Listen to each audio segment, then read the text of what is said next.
This is Betsy Jensen, and you are listening to Unstoppable Body and Mind, episode 77, The Pain Habit, interview with Drew Coverdale. In this podcast, we learn to upgrade our brain and understand the power of our thoughts, to heal and to create the results we want in our life. Become the person in control of your healing and make peace with your life. Become unstoppable, body and mind. Hello, my loves. Today, I am pleased to bring you an interview I have with Drew Coverdale. He's a physiotherapist, physical therapist, basically in England, and he wrote a book called The Pain Habit, and I'm just going to let you listen in on our conversation. Basically, I found out about you, Drew, through one of my clients. She read your book, and it really helped her belief. She changed her perspective. From one week that I talked to her till the next, she really had a lot of insight from your book. So I listened to books. As soon as I started listening to it, it was probably within the first 15 minutes that I really loved how you explained things, especially The Pain Habit, as the book is titled. And I thought, I just reached out to you right in that moment and said, I want to have you on my podcast. Oh, well, I'm grateful that you have. And I suppose in this field, we're always on the lookout, aren't we, for others doing similar fields, because it can feel a little bit lonely when you're saying strange things to patients and maybe to colleagues. So I've followed a bit your content and some of maybe colleagues we haven't met, but, you can see who's in the field and working. And it's nice to see their take on different messages. Yeah, it's true. It's like I think you said singing from the same songbook. Yeah, that's it. Yeah. I think when you make a shift, and I don't know your history exactly, but I think you're 20 plus. 20 years as a physical therapist, and you're the same. 24, yeah. 24. And it was probably about year 20 that I kind of started to understand things a little differently. Mm-hmm. We'd always physiotherapy, physical therapy, it works generally, independent of what exactly that you do. I realized it wasn't the techniques I was using. Often it was the patient when they're ready to get better and follow a certain protocol, and you're involved along the way in the recover. But there was always those subsection of patients that had the similar problems, similar findings. You did the same things and they didn't quite respond. And I used to think it was my fault. Yeah. Something I'd done. Over a little period, I thought it was the patient's fault. Yeah. And then neither of those positions are a comfortable position, and neither position's true. Right. Everyone's doing their best, but we're looking very singularly at their problem.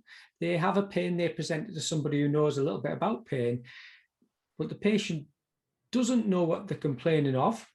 Yeah. They have a concept of what they're complaining of, but they're only interpreting that pain with what they understand. Yeah. And the person who's listening to that story is only interpreting the pain from what they understand. Now, they might both have lots of information and lots of qualifications, but it isn't about intellect, this. It's more about intuition. And I learned more through intuition and watching other people who are intuitive to realize I could shift my intelligence to one side for a little while, because it can get in the way of recovery. That is fascinating. So you started learning through your own intuition, shifting your kind of cognitive left brain to the side a little, and started seeing these patients a little differently. Yeah, the tipping point was somebody told me about a talking technique for helping someone with pain. It's actually called Old Pain to Go, and it's a guy called Stephen Blake. Old Pain to go.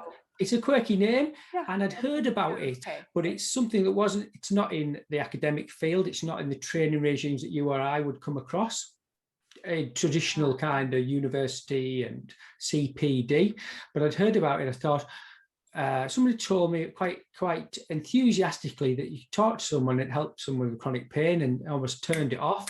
And I thought, I'm not having that. Not accepting it. My ego was, well, I've got all these qualifications and I can't help those people, so I'm not really up for that. So I left it. I dismissed it.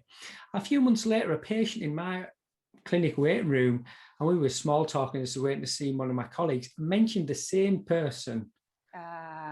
And have you heard of this, Drew? It's old pain to go. And I said, no, but if you hear two things from different sides of the universe, you've got to act. Yeah. And so that night I booked on the course and went and watched this gentleman. He was only about 40 minutes away, and the room was filled with talking therapists, some kind of mental health nurse counselors, Reiki, a field that's not kind of one I knew much about, talking therapy. We talk in physiotherapy, but it's the starting point is you're looking to do something physical, isn't it? Yeah, that's what a lot of patients expect, I think. If they come and you start talking to them and, start talking about their pain might be from something else, I've had some patients not like that.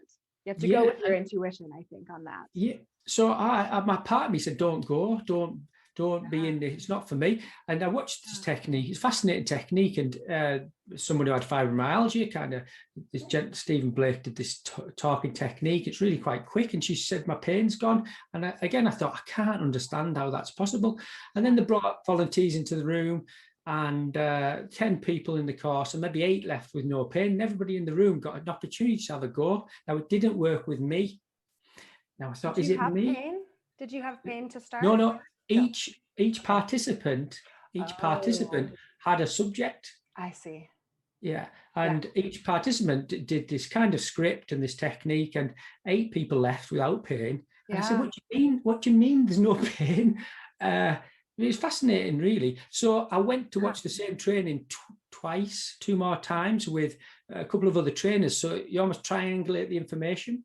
Mm-hmm. And it was delivered by a mental health nurse who did the same content, and then somebody else, different training, delivered the same content, and the results were the same, but it's not backed by any science or any evidence at the moment. But it was from like an NLP hypnotherapy background, like that kind of derivatives, quite short technique, but with no trance. Anyway, it fascinated me, and I came home and I kind of thought about it a lot, really, and started using it in clinic when I had nothing to lose.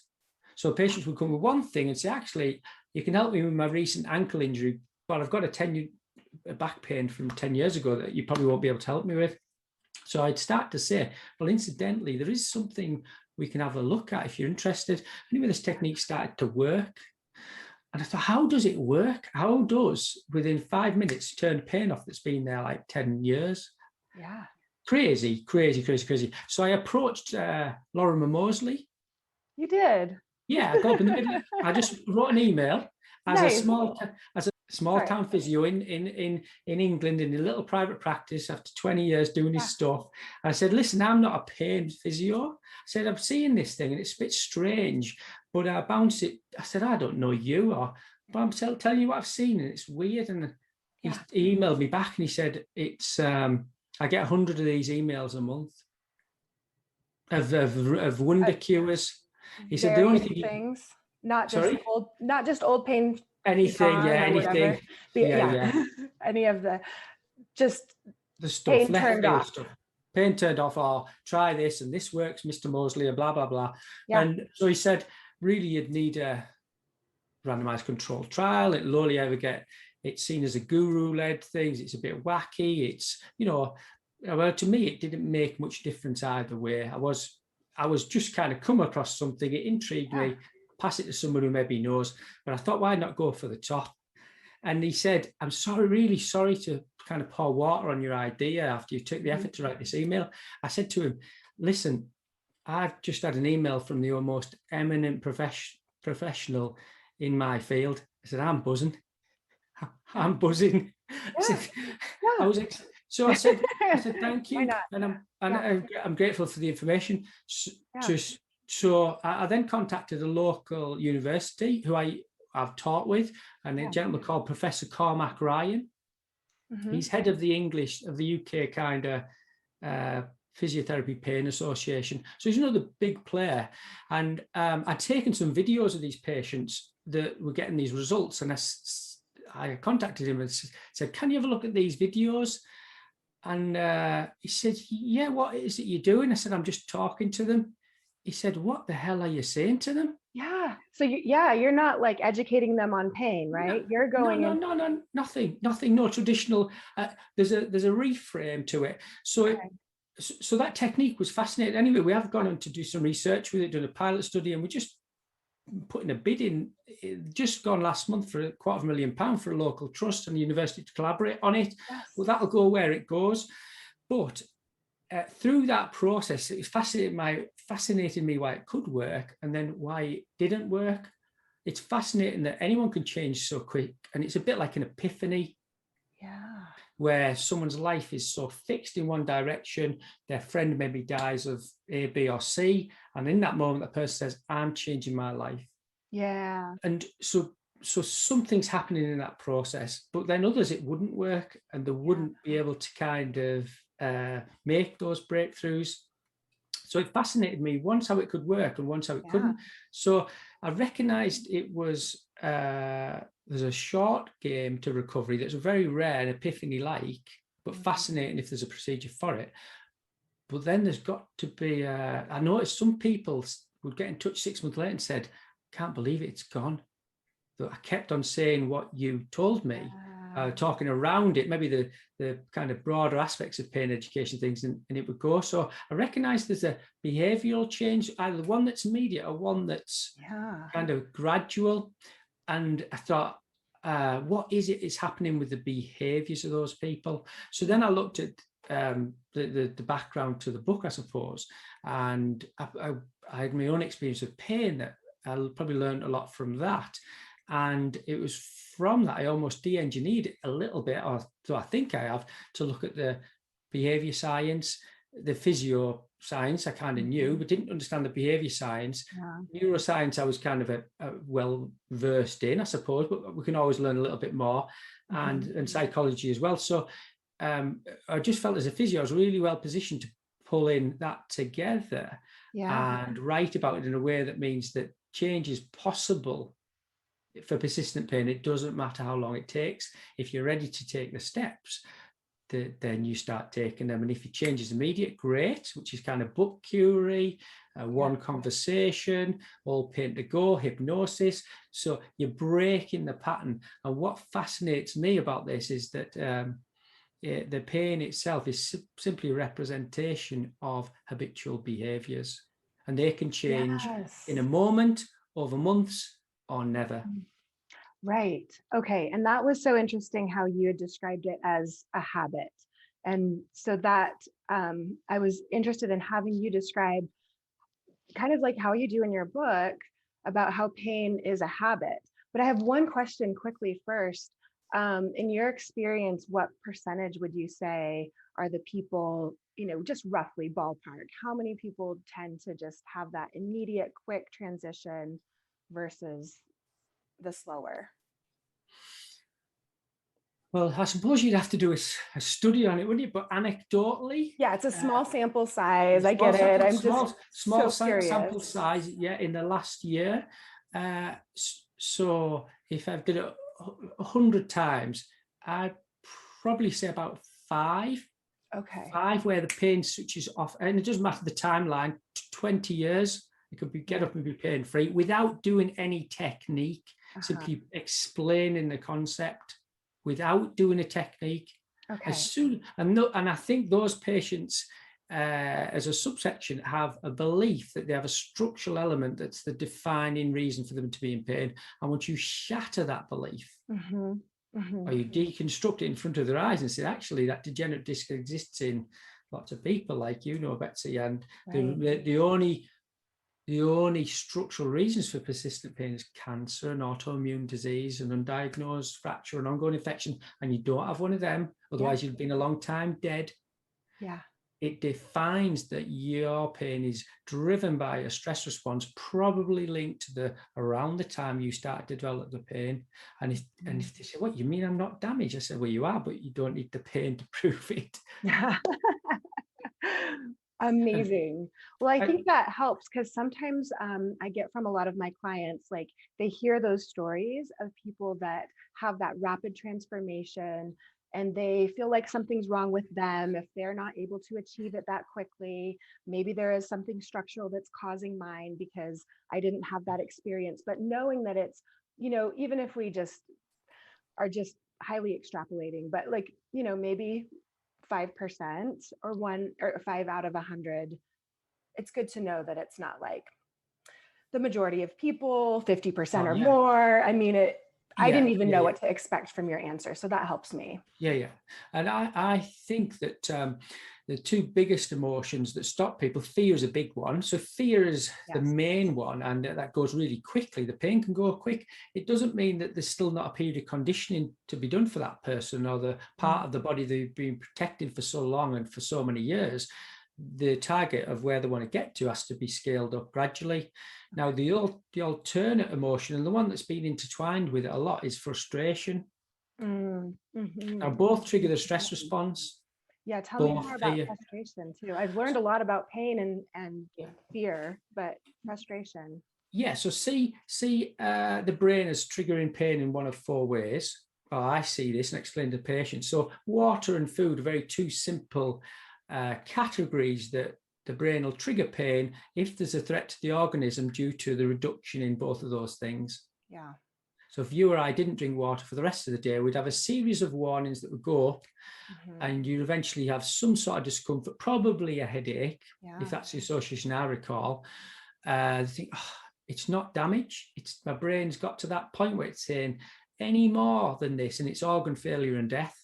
Yeah. So we really need you to kind of look after yourself in terms of drinking water, and we'll turn this off. And that's what happens. We don't conceptualize it like that, but that's what's happening.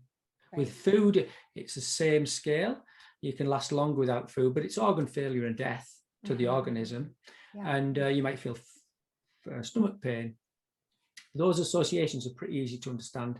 Right. The physical element is if you put your hand on something hot, you pull your hand away, you could leave it on as long as you want, and the sensation will get much, much stronger until it's unbearable, and you take your fingers away and you won't have any damage. Yeah. So there's damage, no damage with any of those, all protection.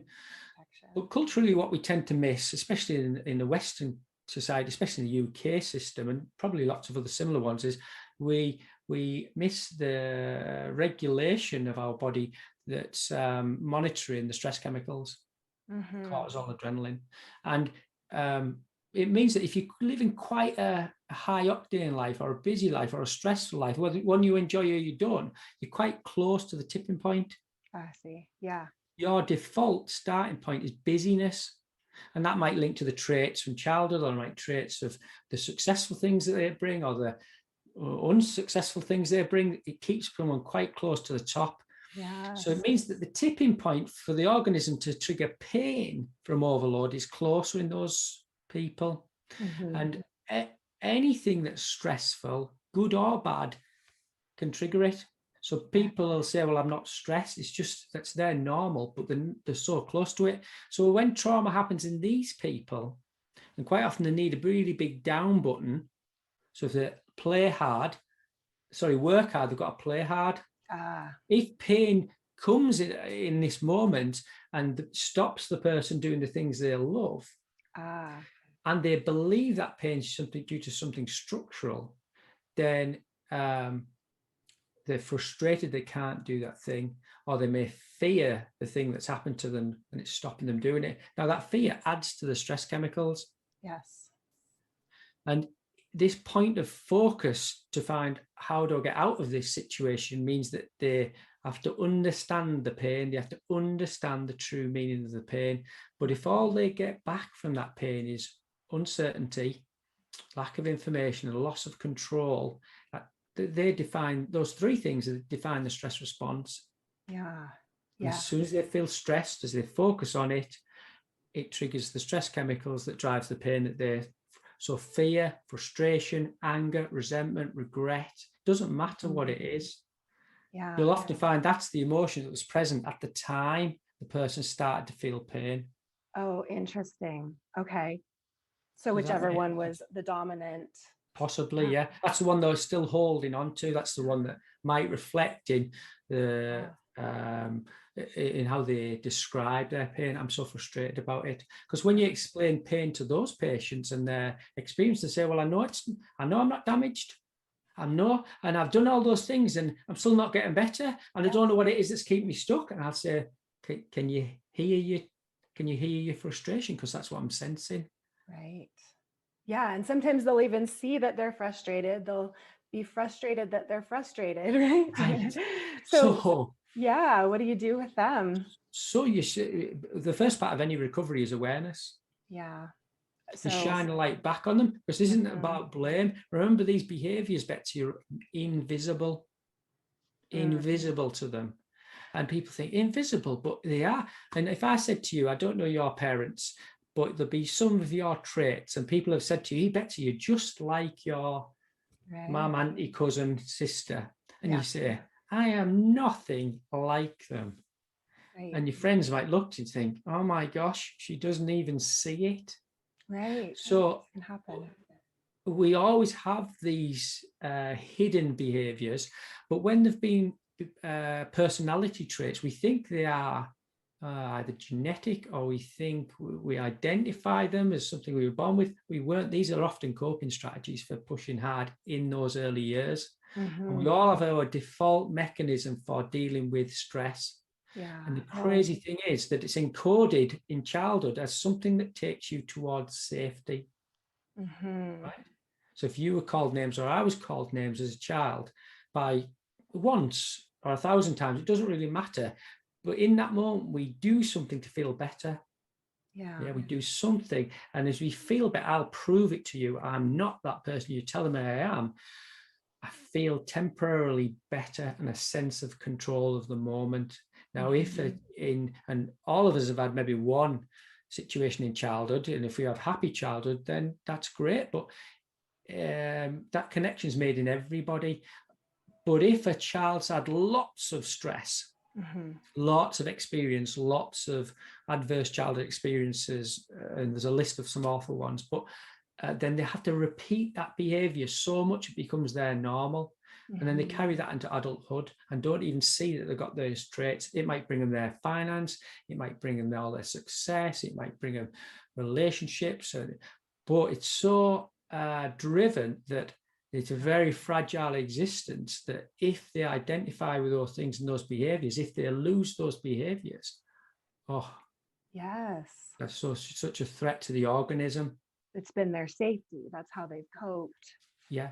But if pain comes from overusing any one of these default behaviors, any one of them, and that can end up being, the comforting things are always dopamine based, chocolate, food, salt, sugar, pleasure, quick pleasure, gambling, work, sense of achievement, sport, achieving sport.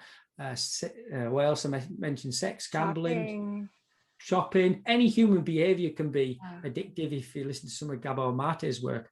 So it's all transient pleasure. And if that's the default behavior that someone has to use during a very stressful time in their life, the organism recognizes that that's too stressful. It's too full of these stressful chemicals. So it defaults to use pain to distract that person. And the pain will appear in the system that's been overloaded through its use. Could be the musculoskeletal system. Someone doing for others, working too hard, pushing too hard to get relief from the emotion, the feeling about the situation, or it comes in the system that is being neglected. And that could be any system of the body. It could be the digestive system, it could be the cardiovascular system, it could be the immune system, it could be the kind of thinking brain system, because all of those systems, when you're being chased by a lion, well, they're all, apart from the flush of inflammatory chemicals that come with the chase, those systems are shut down relatively. And that's fine to escape the lion, absolutely fine. But we shouldn't be chasing the lion every day and every night and every day and every night. Not everything's a lion. Exactly. But sometimes we start to, especially being in fear and fear of the pain, and that leading to catastrophizing, everything becomes like fight or flight and survival, and creates those same hormones, right? Like as if we're being chased by a lion. Yeah, and it's a self-fulfilling prophecy almost. Yeah. And that Yeah. the person can be made to think that they're to blame. And that's not true at all. It's not true at all. It's these patterns are wired in the unconscious part of the brain. Yeah. They start off as an impulse.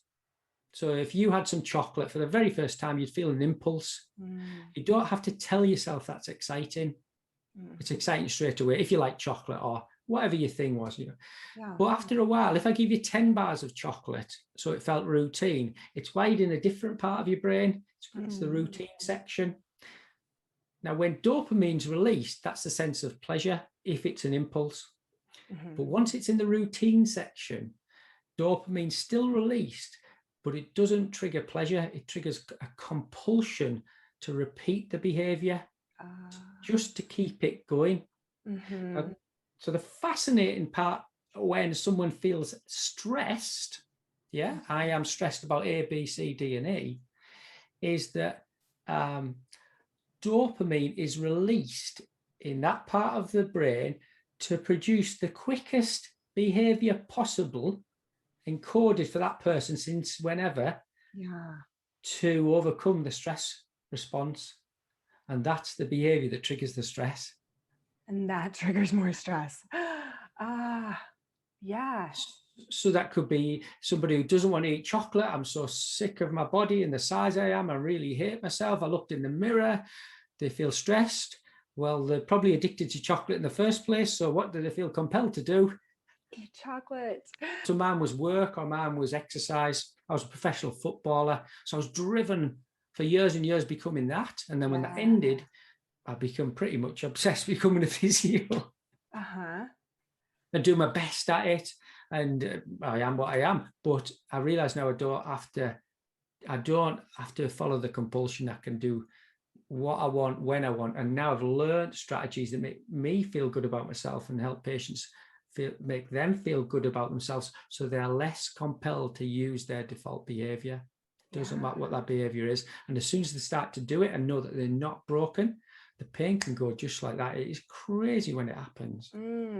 So you're not necessarily trying to get them to focus on their pain or changing anything with their pain.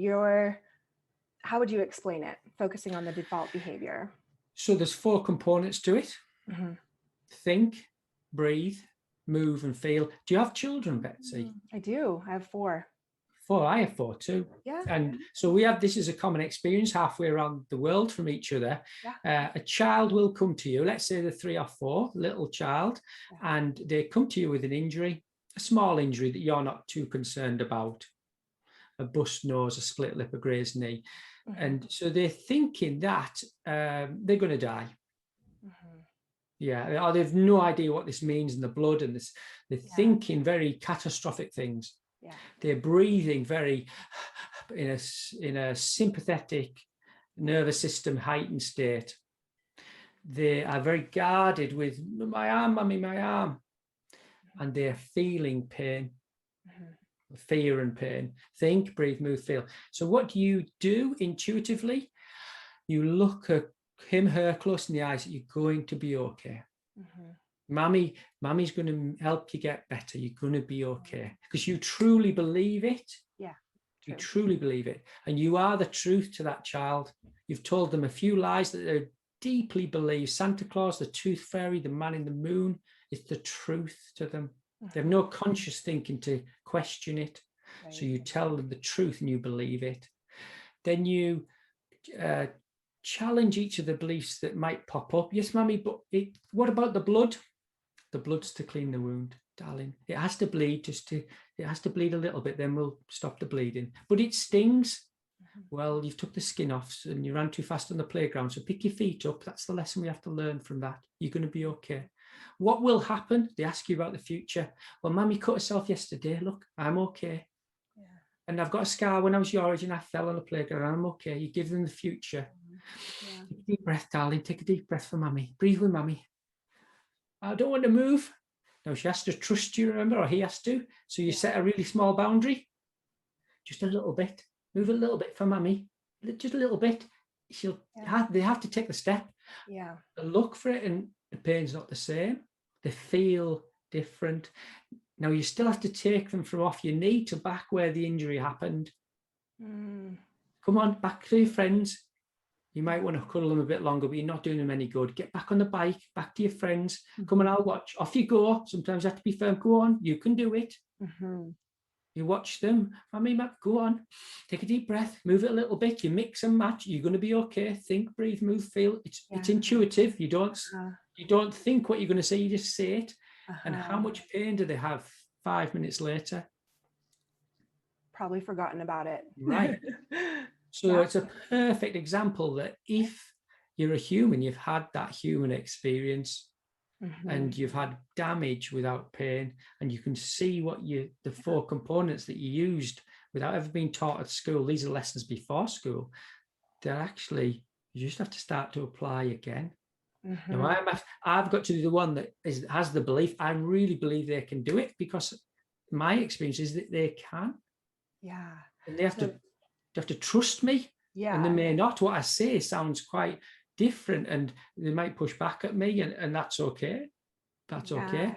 You've got to try and find a way in. If you can't find the thought process, teach them how to breathe. Okay, that's what I was going to ask. With the think, there's a specific way of thinking here, right? Like, you're not wanting them to just overthink, and you're not wanting, what is the thinking part of it? How would you describe that? Well, if it's fear-based that they're damaged, yes, they are, but that shouldn't cause persistent pain. And there's no proof of that. Yeah, if it's fear that's a damaged disc, it's fear that's it's arthritis, it's fear. Yes, those elements can cause pain, but they're amplified, and it persists because of the emotions that are maintained. They change the emotions around it, one being fear and 2, frustration. The other ones will fall away anyway. And so if you can give them a moment to challenge their own beliefs, and if they're not ready for that, say, okay, well, that's fine. Just park it for a little while and then come with me. Yeah, you might get them to breathe for 2 minutes. Remember, the buy-in to this is tiny, because they are so driven. The brain, often in this section of patients, is so addicted to the stress response unconsciously, that in the moment of fear, or in a moment where you're saying to the unconscious mind, you're going to take away that protection, it'll do anything it can to maintain its sense of safety. So sometimes you need to leave the thinking and say, right, just breathe. So that, I don't know if you're familiar with the heart math, it's 2 minutes in, 2 minutes out, in through your nose, out through your nose. Okay. Heart math. I've heard of it. Heart math breathing technique. Is that your favorite? There's so many breathing techniques. So many. The principle, Betsy, is that the breath out is longer than the breath in. And that helps engage the parasympathetic state, right? Yes, that's it. That can be a physiological sigh. If I've been sobbing, and if I've been sobbing and I went, it's a physiological sigh is that's another one from Andrew Huberman. He's a neuroscientist. So there's lots of research around that. But essentially, it's the out breath is longer than the in. And you could do 4 square breathing. I like 5 in, 5 out. Yeah. I just think it's 6 breaths a minute. If you think the parasympathetic is maybe well, if you or I were doing sport, or we were frightened, or in a fight in somewhere, it'd be fast. Right. At work, or me and you now, it's probably about 12 to 15 breaths a minute. We're not wired. Probably a little bit tuned into what we're talking about, and maybe a little excited. I love this stuff. Wife's bored of listening to it. But a bit wired. But the breath rate below that is 6 breaths a minute. And now that's the mechanism that people don't tap into in pain, because they go to sleep in pain, they wake up in pain. They worry about tomorrow, they regret it ever happened. So that mechanism of before and after, that's the kind of mechanism that occurs at the point of trauma, injury, overload. So when we should be recovering with care, love, attention, boundary setting, all from ourselves. If we don't know those skills, if you've never been taught those skills, if you just never experienced them, or saw them, or parents who never used them, or theirs was kind of chin up, jog on. I shouldn't show my pain or my emotion, I better crack on despite it. So you've got an organism that's in fight or flight, and you've got the person using a stress response to cure the stress response. It'll never happen. Yeah. Chocolate will only make you feel good after the divorce. For the time you're eating the chocolate, you'll still be divorced the next morning and need 2 bars of chocolate. Right. Yeah. Yeah. 2 pints of lager, or another spliff, or another hard day at work, or another run. Right. You often find, or I find in clinic, a patient said to me once, she said, I've just started running. And I said, how often have you been running? She said, every day. I said, how long for? She said, as long as I can. I said, what are you running from? Yeah. Yeah. I mean, it's interesting to think because, yeah, sometimes people, it almost feels like part of them to be this achiever, to do well at work, to, have this system in place for themselves. And yeah. It is so counterintuitive Yeah. to ask them to go slow, because their Yeah. mind's off the thing driving them. And they're because it's habitual, all they need is the cue. They just need the phone call from the granny and they're away. They need a phone call. They need to hear about work and they're at it. They need to see the chocolate, they eat it. Yeah. They need to see the trainers and feel frustrated they can't go. It's Their just, brain's on the lookout for it, I'm sure, right? Exactly. Your reticular activating system is going to be trying to find these things to back up what you believe. Of course. So belief underpins all of the behaviors. When the belief is really strong that it's a damage-based basis for the pain, a name, a structure, they've had it for so long, culturally it's accepted, it means that they feel stuck, the fear becomes subconscious, the frustration becomes generally subconscious, and the fears and frustrations pop up occasionally. They'll feel so frustrated, they'll smash the barrier. They won't feel any pain during the event. They're full of adrenaline. Yeah. You could run away from a lion with a broken leg. Yeah. If we were in the same room and a lion came in, you could pick me up, throw me in front of the lion. You jump over the lion, run through the front glass door without opening it. You get across the road and you wouldn't have any pain. Right. So they get through the event either because they really want to do it and they enjoy it, or they really just kind of endure it. Once the event's over, you'll find they have the pain again, back in its same place or even lower. The threshold, even lower in terms of threshold, so the pain's more. Threshold, yeah. Lower threshold. And so when you're asking these patients to buy into this with a thought, a breathing pattern, a movement, or an emotion, you can use any of those categories, and that more or less covers all of the treatment approaches for persistent pain. But the buy-in is you're asking them to create a habit of a non-destructive behavior. A habit for a non-destructive behavior. So breathing quite slowly isn't very exciting. You don't get the immediate hit that you would if you sprinted. Yeah. But their default for feeling better about themselves is to hit themselves hard. What for? Pretty much everything in life. Yeah. Yeah. So you're teaching them that what if I do this small breathing technique, this small movement, this small thoughts, this small emotional expression, it's going to help. Well, yeah. Well, if I do it every hour, will it help more? You have to. Right. Can I be perfect at it? How can I overachieve at being the best? You shine that back and say, can you see what you're asking me? I say my favorite question from a patient when I say this is, how often can I do it? Less. Right. Less is more. So you attach the behavior, the new behavior, whether it's a thought, whether it's a really small movement, and as a physical therapist, physio, you can say, well, this is safe.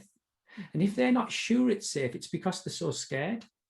I say to them, if 100 people did this task, 8-year-old to 80, who'd be damaged by it? Damaged by it, yeah. And there wouldn't be.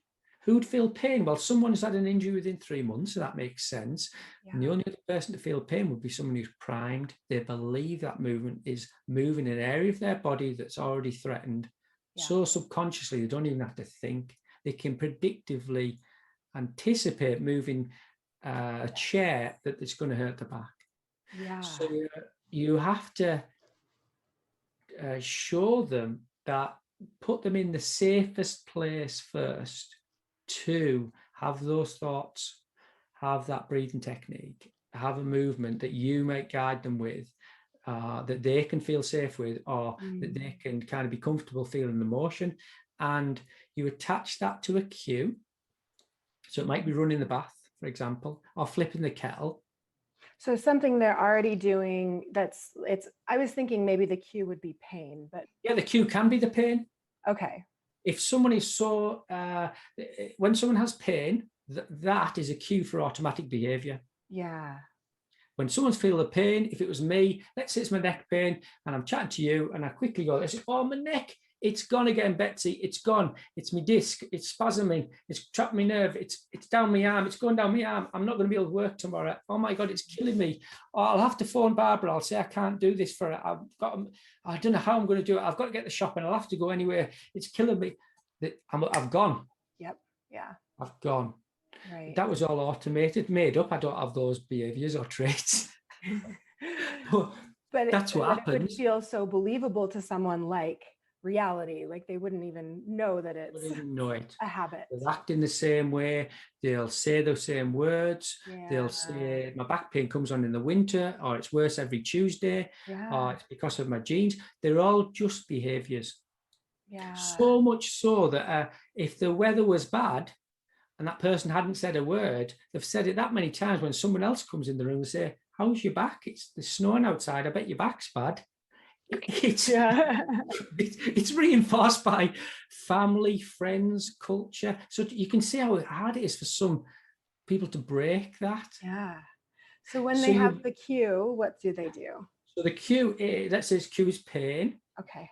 Is can they think differently in that moment? Mm-hmm. Can they breathe differently in that moment? Can they move differently in the moment? Or can they name the emotion behind it? Now, when someone's in pain, Betsy, it's a bit like if the head's in the lion's mouth and you're tapping them saying, oh, just calm down, it's okay. Yeah. It's not going to happen. Just breathe. Yeah. It's not going to happen. Right. Your children have been screaming, crying. And if you sat to them and said, this is fine, you're going to be okay, and you walked away, it wouldn't happen. Right. If you said, right, take some deep breaths, that might be enough to start the process. But unless you tell them to move their arm, say, come on, move your arm for mummy, you need to find your way in with who that person is. If someone's sobbing, you're checking there's nothing physical. You're saying, who's upset you? You're going for the emotional. And then you might say, oh, well, let's say a girlfriend broke up with me when I was a kid. Didn't happen very often, but if it did, hypothetically, you had a friend. My mum would say, "Oh, you're better than them. There's more fish in the sea." Yeah. And I never liked her anyway. Yeah. Now, if that happened again in the future, and I feel the pain of that, I deal with that. I express the emotion of that, and saying, "Well, I never liked her anyway. I'm better than her." And there's more fish. So it depends whether you think, breathe, move, or feel. You've got to start where you feel comfortable. So when someone's in pain, yes, then they can apply these strategies, but when you're learning them, you learn them in the safest place possible. And that's about setting a boundary for that person. They'll say, pain, Drew, I've got pain all day long. I say, well, that's okay. 23 hours, 58 minutes. Be that. All I want is 2 minutes, and you're going to breathe as you're in the bath. You're going to lay on the bed in pain. But you're just going to breathe for 2 minutes. Yeah. And you're going to reward yourself as you do it. Reward yourself. And well done, Betsy. Well done, Betsy. And you're going to, so the brain then sees the bath tap. It knows that what's coming next could be something pleasurable, but it isn't. Overloading to the organism, so there's an inherent desire for you to do it. As soon as you reward yourself, yes, Betsy, well done, that triggers the dopamine release for something that is non-destructive. Yes. Okay. So the next time you run the bath, the brain anticipates what's coming next and starts to release dopamine before you've done the activity. It starts to compel you to do the non-destructive behavior. Okay. Once you see the effect of that, wow, it starts to feel liberated. Now the change, if you get the right one for people, right fear that's disappeared, the rest fall into place.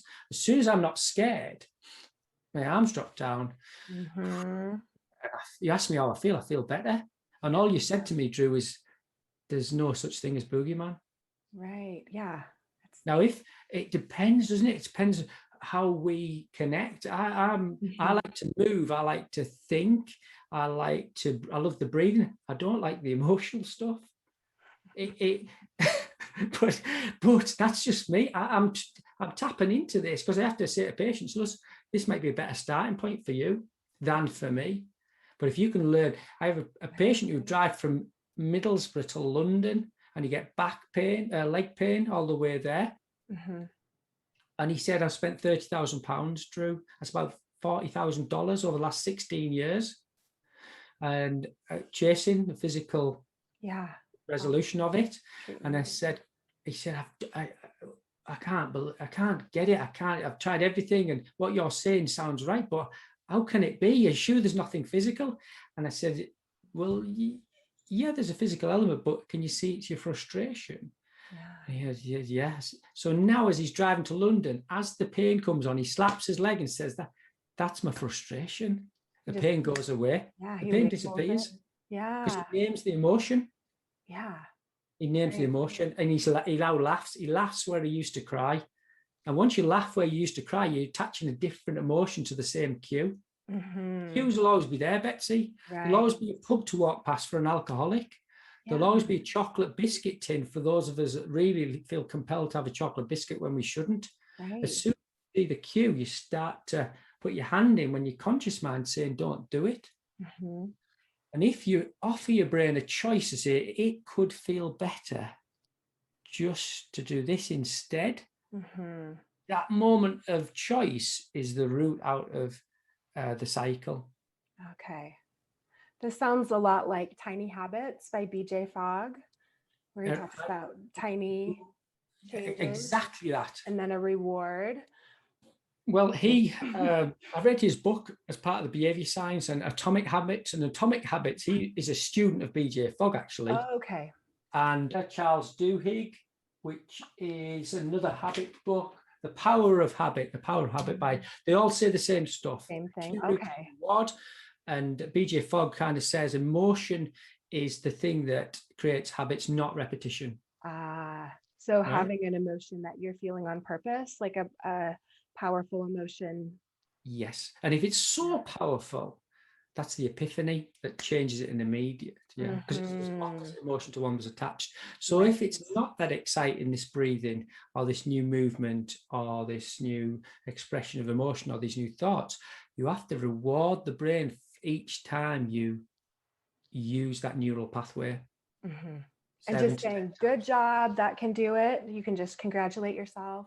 Say a name in the third person, well done, Betsy. Well done, Drew. That's amazing, Drew. You did it. In your head, 7 to 10 reps is BJ Fogg's kind of predict or sort of work. But if you can invest the emotional intensity in it, it's almost, because I used to play football, I could double fist and go, yes, get in there. And it wires so quickly. It wires so quickly like that. But if you can get someone to breathe, that feels so nice.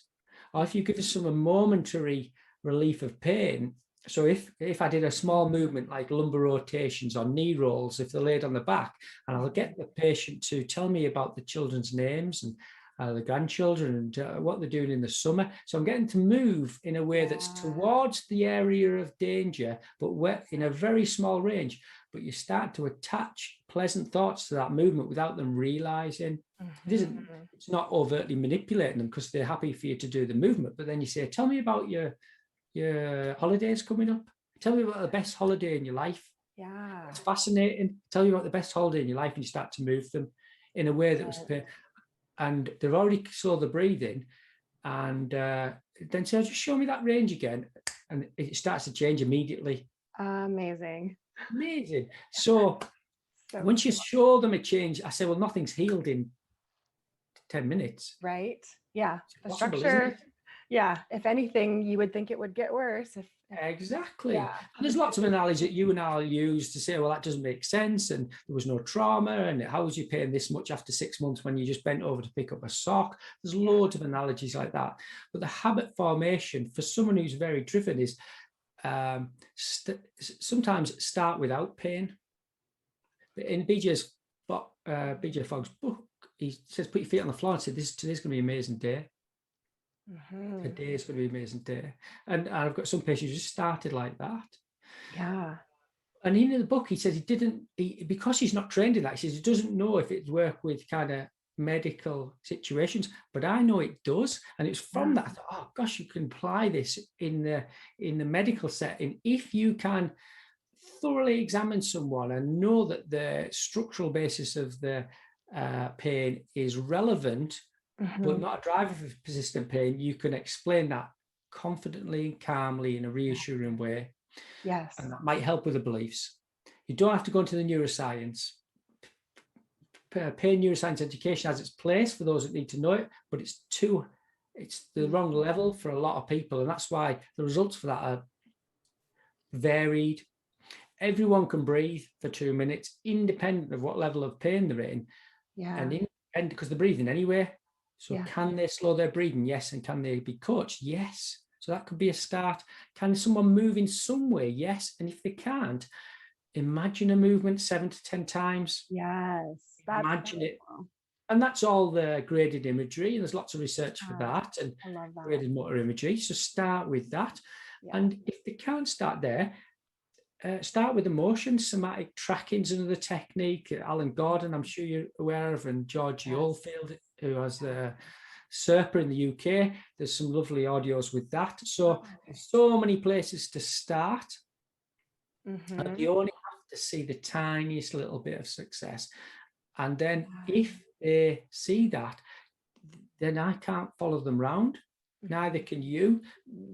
They have to feel compelled or the impulse to do it again at a time of the day that's safe, in an environment that may not be safe or stressful, but they have to find that moment. And once they can develop that, then they can start to put the head closer in the lion's mouth if it still exists. And a lot of the times it doesn't exist because it's the past, and it doesn't exist because it's the future.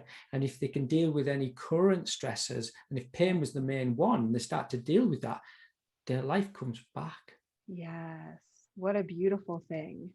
Well, It I'd is. love to hear how you're working with patients now, and if people want to get a hold of you and your book, how do they find you? The book's on Amazon, and it's an ebook, paperback, and an audiobook. I'm just a small town physio in the northeast of England. I've started to do some online work. It is only open to the UK and European clients just for insurance purposes, I'm afraid. But there's loads of people all over, and you're someone that I'm sure you can help other people your side of the pond. Betsy, I've seen all your stuff, and the content's it's the same as mine. It's a different spin on it. Yeah. It's really spreading the word that people can recover from persistent pain. They can keep the origin of that story as a memory. They can keep the scars from it and celebrate them as a life lived. And maybe if it was an unfortunate experience that brought that, well, maybe something to be learned from, but they don't have to keep the pain for the rest of their life. And that isn't something that's easy to believe, and it isn't always an easy journey, but to step through the fear or step through the pain in a way that's gentle and not forcing the organism to accept that change is so much worth it. Because what's on the other side is it's wonderful to see. That is such a beautiful process. It sounds like, I think sometimes people are resistant to having to get into all the emotions and having to, they have so much fear about how hard it's going to be and how painful, but it really sounds beautiful the way you describe, it's kind of it's individualized to the person and what they're needing in the moment, and kind of going in whichever door is, kind of most accessible. Yeah, and I think I don't always think you have to look backwards to go forward. My dad told me, and I remember this, his dad a couple of years ago, but he said to me, son, the only thing you get from looking back is a stiff neck. And I think it's, you can acknowledge the past, and you can do some work going back over if you want, but you don't have to with this process. You just start the behaviors, acknowledge them, change the behaviors now, and deal with the current stresses in the best way you can. And I don't know if you did the Howard Schubiner course a few months ago. Yeah, and he's such a compassionate man, far more than I ever thought I could be. And I think I'm not bad, but when I listened to him, I thought, wow, what a wise man. And he said something within that course that just kind of makes me pause sometimes in my excitement to help people. He says, we've got to meet them where they're at, which is a kind of common statement. But he finished it and he said, and we've got to love them anyway. Got to love them anyway, whether we believe what we say or they don't, we've still got to love them. I thought, wow. Otherwise, we just get frustrated because they're not believing what we say. But if you can love them and say, well, it's okay. If you're not ready, you're not ready. And you don't even have to say that. It's not for us to judge whether someone's ready or not. And so that compassionate view that he had, I thought, reserve your excitement, write it all, spread what the word you can in the way you spread it, and let other people investigate these mechanisms so that maybe the science supports them even more in the future. But for now, I think we've got enough to run with. And it's an exciting journey to be on. And I think it'll allow you and me, hopefully, to prevent ever entering the persistent pain cycle again, or if never, not at all. But and it's nice to help others maybe reverse it for their experience. Yeah, it's such a message of hope, I think, for people who haven't had a lot to be hopeful about maybe for years. So it is amazing what giving them the permission to believe something different can do in changing the results in their life.